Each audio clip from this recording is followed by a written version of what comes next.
എല്ലാവർക്കും നമസ്കാരം. പൃഥ്വി വ്ളോഗ്സിലേക്ക് സ്വാഗതം. ഇന്ന് ഞാൻ കാണിക്കാൻ പോകുന്ന റെസിപ്പി ഒരു മസാല കറി, അതായത് ചന്ന മസാല, ചോല മസാല എന്നും വേണമെങ്കിൽ പറയാം. അപ്പോൾ എല്ലാവർക്കും അറിയാം, കടല, ബ്രൗൺ കടലയായാലും ശരി, വൈറ്റ് കടലയായാലും ശരി, നല്ലപോലെ പ്രോട്ടീൻ റിച്ച് ആണ്, നമ്മുടെ ശരീരത്തിന് നല്ലതാണ്. അപ്പോൾ വെള്ളക്കടല ഉപയോഗിച്ചിട്ട് ഒരു മസാല, ചന മസാല, അതാണ് ഞാൻ ഉണ്ടാക്കാൻ പോകുന്നത്. ഇത് ചപ്പാത്തിയുടെ കൂടെയും പൊറോട്ടയുടെ കൂടെയും അതുപോലെ തന്നെ ഭട്ടൂരയുടെ കൂടെയും നല്ലതാണ് കൂട്ടി കഴിക്കാനായിട്ട്. അപ്പോൾ എങ്ങനെ ഞാൻ ഉണ്ടാക്കുന്നതെന്ന് കാണിച്ചു തരാം. ഞാനിപ്പോൾ കിച്ചണിൽ തന്നെയാണ് നിൽക്കുന്നത്. അപ്പോൾ ഒരു കപ്പ് കടല തലേ ദിവസം തന്നെ വെള്ളത്തിലിട്ട് വെക്കണം. ഓവർനൈറ്റ് അത് കുതിർന്ന് കഴിയുമ്പോൾ പിറ്റേ ദിവസം രാവിലെ എടുത്ത് നല്ലപോലെ കഴുകി വെച്ചിരിക്കുന്നതാണിത്. ഒരു കപ്പുണ്ട്.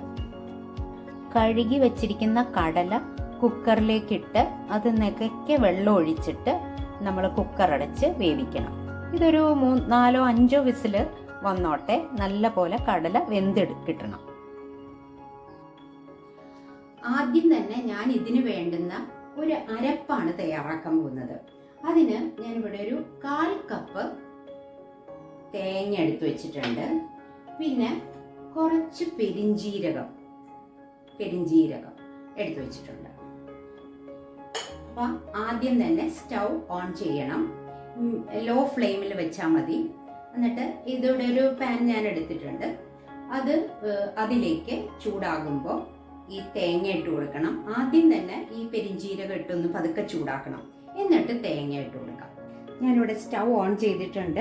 ഒരു പാൻ അടുപ്പത്തേക്ക് വെച്ചിട്ടുണ്ട്. ലോ ഫ്ലെയിമിലാണ് വെച്ചിരിക്കുന്നത്. ഇപ്പം ചെറുതായിട്ടൊന്ന് ചൂടായി വന്നിട്ടുണ്ട് ഈ പാൻ. അപ്പം ഞാൻ ഈ 1/4 കപ്പ് തേങ്ങ ഇതിലേക്ക് ഇട്ട് കൊടുക്കണം. ഒരുപാട് തേങ്ങ വേണ്ട നമുക്ക്. ഒപ്പം തന്നെ ഈ പെരിഞ്ജീരകവും കൂടി ഇട്ട് കൊടുക്കാം.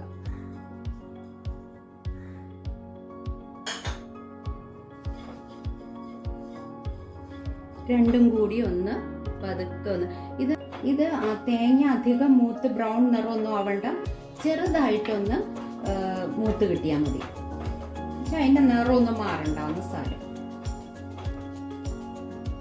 ചെറുതായിട്ടൊന്ന് ചൂടായി വന്നിട്ടുണ്ട്. ഇത്രയും മാത്രം മതി. എന്നിട്ട് ഞാൻ ഇത് മിക്സിയുടെ ചെറിയ ജാറിലേക്ക് മാറ്റുകയാണ്. ഇത് തണുത്തതിന് ശേഷം അരച്ചെടുത്താൽ മതി.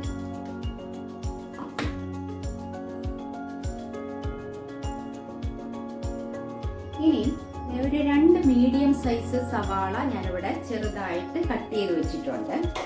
പിന്നെ ജിഞ്ചർ ഗാർലിക് പേസ്റ്റ് ഇത് എടുത്തു വെച്ചിട്ടുണ്ട്. ഇത് ഒരു സ്പൂൺ നമുക്ക് പാനിലേക്ക് ഒഴിച്ചു കൊടുക്കണം. നെയ്യാണ് ഞാൻ ഉപയോഗിക്കുന്നത്. നെയ്യെന്ന് വെച്ചാൽ ഒരുപാട് ഓയിൽ വേണ്ട, കുറച്ച് നെയ്യാണ് എടുക്കുന്നത് കുക്കിങ്ങിന്. അല്ലെങ്കിൽ സൺഫ്ലവർ ഓയിലോ കോക്കനട്ട് ഓയിലോ എന്ത് വേണമെങ്കിലും ഉപയോഗിക്കാം. ഞാനിപ്പോൾ നെയ്യാണ് ഉപയോഗിക്കുന്നത്. അപ്പോൾ പാനിലേക്ക് നമുക്ക് ഇത് ഓരോന്നായിട്ട് ഇട്ട് കൊടുത്തിട്ട് ഒന്ന് വഴറ്റിയെടുക്കണം. ഇനി നമുക്ക് ഒരു 1.5 സ്പൂണോളം നെയ്യ് ഒഴിച്ചു കൊടുക്കാം.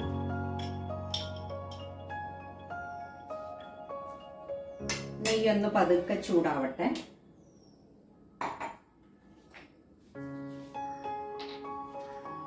നെയ്യൊന്ന് പതുക്കെ ചൂടായി കഴിയുമ്പോൾ നമുക്കിതിലേക്ക് ജിഞ്ചർ ഗാർലിക് പേസ്റ്റ് ഒരു ടീസ്പൂൺ ഇട്ട് കൊടുത്താൽ മതി.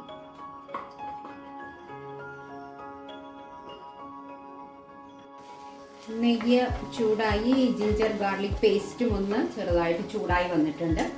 ഇപ്പോൾ ഇതിലേക്ക് നമുക്ക് സവാള കട്ട് ചെയ്ത് വെച്ചിട്ടുണ്ടല്ലോ, 2 മീഡിയം സൈസ്, അതിട്ട് കൊടുക്കാം.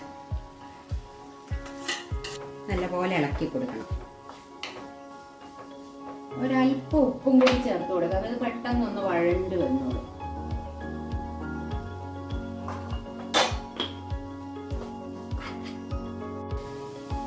സവാള വഴണ്ട് വരുന്ന സമയം കൊണ്ട് നമുക്ക് ഈ അരപ്പൊന്ന് റെഡിയാക്കി എടുക്കാം. അതായത് നമ്മൾ തേങ്ങ ഇട്ട് വെച്ചിട്ടുണ്ടല്ലോ ചെറിയ ജാറിൽ, അതിലേക്ക് കുറച്ച് കാഷ്യൂ നട്ട്, ഞാൻ നേരത്തെ അത് വെള്ളത്തിലിട്ട് വെച്ചിട്ടുണ്ടായിരുന്നു. അതും കൂടി ഇട്ട് ഒന്ന് നല്ല പോലെ അരച്ചെടുക്കണം.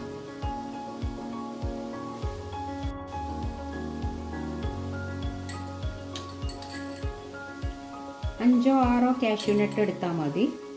ഇത് ഗ്രേവി നല്ല പോലെ ഒന്ന് തിക്കായിട്ട് കിട്ടാൻ വേണ്ടിയിട്ടാണ്. നല്ല ടേസ്റ്റും ഉണ്ടാവും.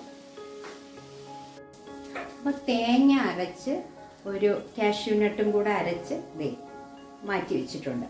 ഇനി അടുത്തതായിട്ട് നമുക്ക് ഒരു വലിയ തക്കാളി, ടൊമാറ്റോ ഒരു മിക്സിയുടെ ചെറിയ ജാറിലേക്ക് തന്നെ ഇട്ട് അതും ഒന്ന് നല്ല പോലെ പേസ്റ്റ് ആക്കി എടുക്കണം.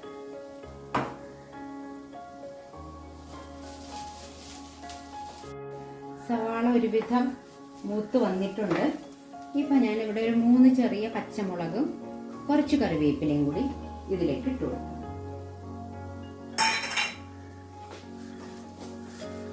വീണ്ടും ഇളക്കി അത് നല്ലപോലെ ഒന്ന് മൂത്ത് വരണം. ഞാനൊരു മീഡിയം ഫ്ലെയിമിലാണ് കേട്ടോ ഇപ്പോൾ വച്ചിരിക്കുന്നത്.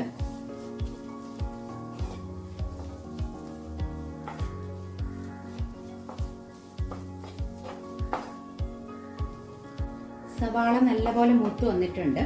അപ്പം നമുക്കിതിലേക്ക് ഈ തക്കാളിയുടെ പേസ്റ്റ് ഒഴിച്ചു കൊടുക്കാം. ഇതിന് വെള്ളമൊന്നും ചേർത്തിട്ടില്ല, അല്ലാതെ തന്നെയാണ് ഒഴിച്ചു കൊടുക്കുന്നത്. ഇനി നല്ലപോലെ ഒന്ന് എണ്ണ തെളിയണ വരെ ഒന്ന് ഇളക്കി എടുക്കണം. ഇനി ഇതിലേക്ക് ആവശ്യമായ മസാലകൾ നമുക്ക് ചേർത്ത് കൊടുക്കാം. ഞാൻ 2 ഏലക്കായ, ഒരു പട്ടയുടെ ചെറിയ കഷ്ണം, പിന്നെ ഗ്രാമ്പു, ഇതൊക്കെ 2 എണ്ണമൊക്കെ വെച്ച് എടുത്തിരുന്നു. അത് ഇതിലേക്ക് ഇട്ട് കൊടുത്തു. ഈ സവാള മൂത്ത് വന്നപ്പോൾ അത് ഇതിലേക്ക് ഇട്ട് കൊടുത്തു. ഇനി അടുത്തതായിട്ട് നമ്മൾ മസാല പൊടികളാണ് ചേർക്കാൻ പോകുന്നത്. നോക്കാം.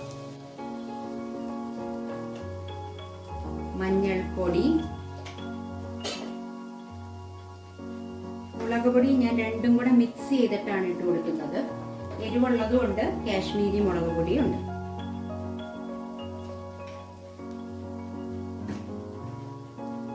പിന്നെ മല്ലിപ്പൊടി,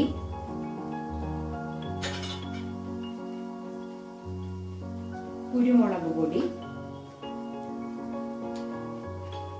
എല്ലാം ഇട്ട് കൊടുത്തു. ഇനി ഒന്ന് നല്ലപോലെ വഴറ്റാം. ഇതിന്റെ പച്ചമണം ഒന്ന് പോയി കിട്ടണം.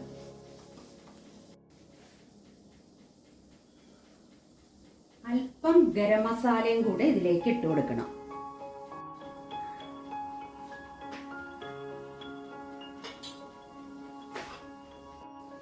ഇനി കടല അവിടെ വേവിച്ചു വെച്ചിട്ടുണ്ടായിരുന്നല്ലോ, വെള്ളക്കടല, ഇത് ഈ വെള്ളത്തോട് കൂടി തന്നെ ഇതിലേക്ക് ഇട്ട് കൊടുക്കണം.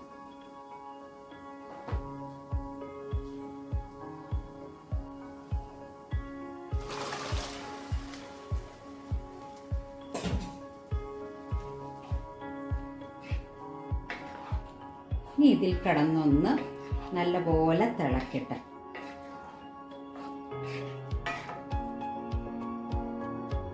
അടുത്തതായിട്ട് നമ്മൾ ഇതിലേക്ക് ഇപ്പം നല്ലപോലെ തിളയ്ക്കുന്നുണ്ട്.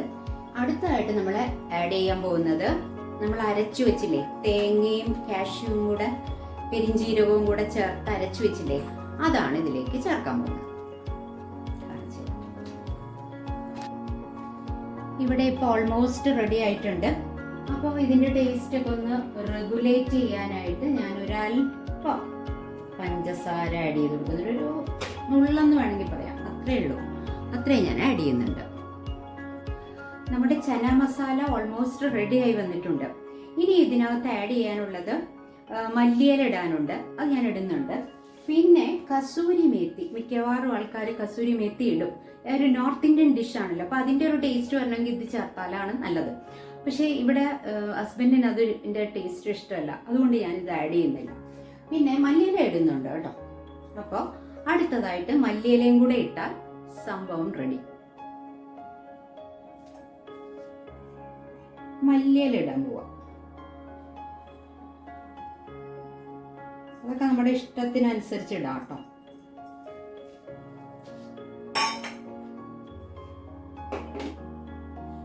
കറി ഇവിടെ റെഡി ആയിട്ടുണ്ട്.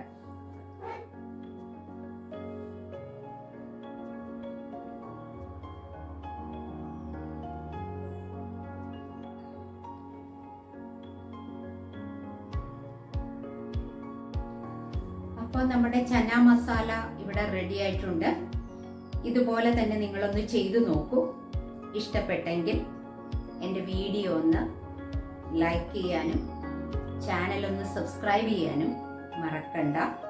അടുത്ത വിഭവമായിട്ട് നമുക്ക് ഉടനെ കാണാം. Thank you so much.